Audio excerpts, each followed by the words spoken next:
This is Jonathan Agov here for Pro Boxing Fans. I'm up here in Hartlepool today with the Sandman, Lewis Ritson. How you doing? I'm good, mate. You? Very well, thanks. Let's reflect on 2019, an impressive year, rounded up with the Robbie Davies Jr win.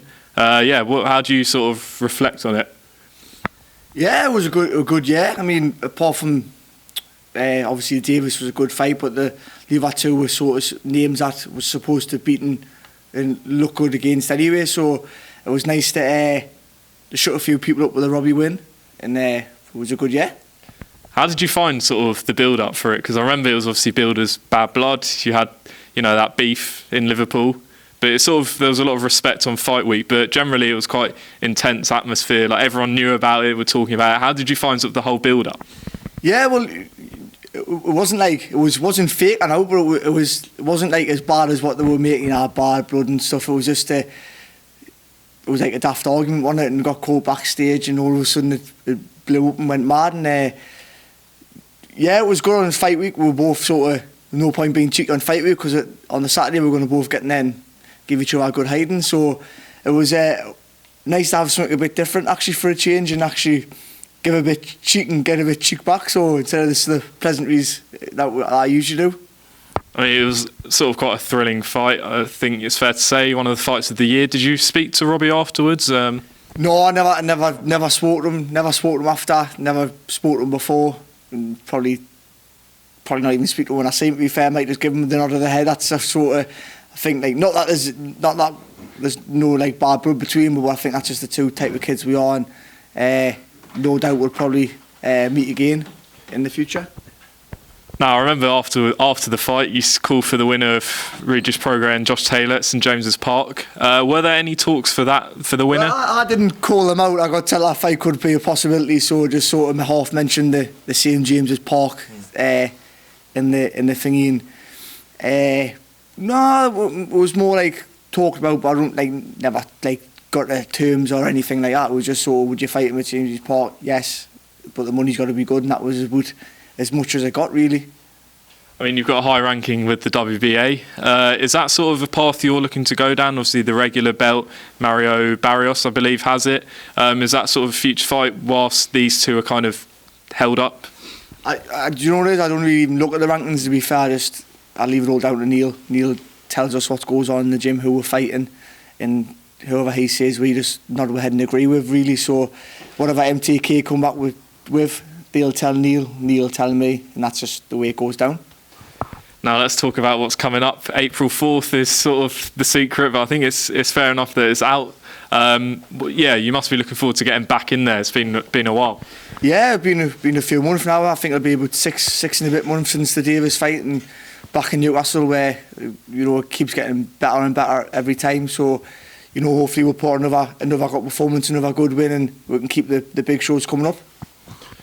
I mean, with this sort of Newcastle fan base, you're really growing it quite well, with obviously that St James's Park fight, which we've talked about a lot, but it's all building towards that, isn't it, the end goal?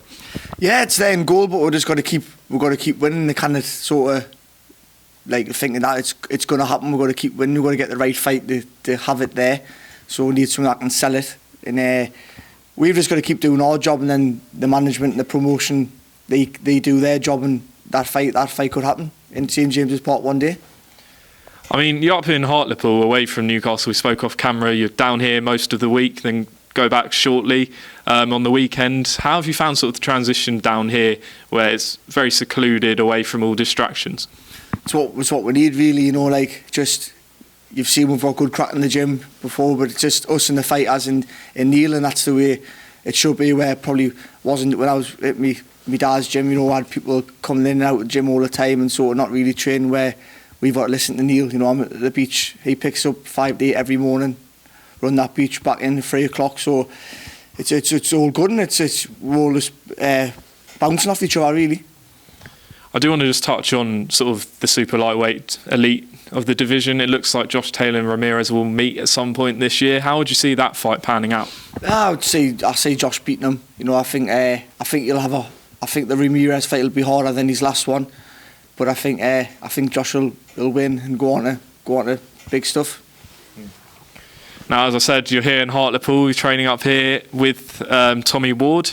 What's it like being around him? He's obviously, again, close to a world title shot, so both got, I imagine, the same sort of ambitions, sort of the same level, as it were, both ranked highly with the governing bodies. Yeah, I think Tommy's due his world title fight now, isn't he? He's a bit ahead of me when it comes to that, and ability wise as well. So it'd be nice for Tommy to eventually get his shot, and I think he'll go on and win it, and yeah, I think he'll definitely win a world title, and I think he'll win one of the weight above as well. Do you want to touch on a big fight coming up? Tyson Fury and Deontay Wilder. Tyson Fury's threatening to knock him out in 2 rounds. What's your take on that, and how do you see the fight going? I don't think Tyson will knock him out. I think he's going to win on points, but I don't think, if it's anyone that's going to do the knocking out, I think it'll be Wilder.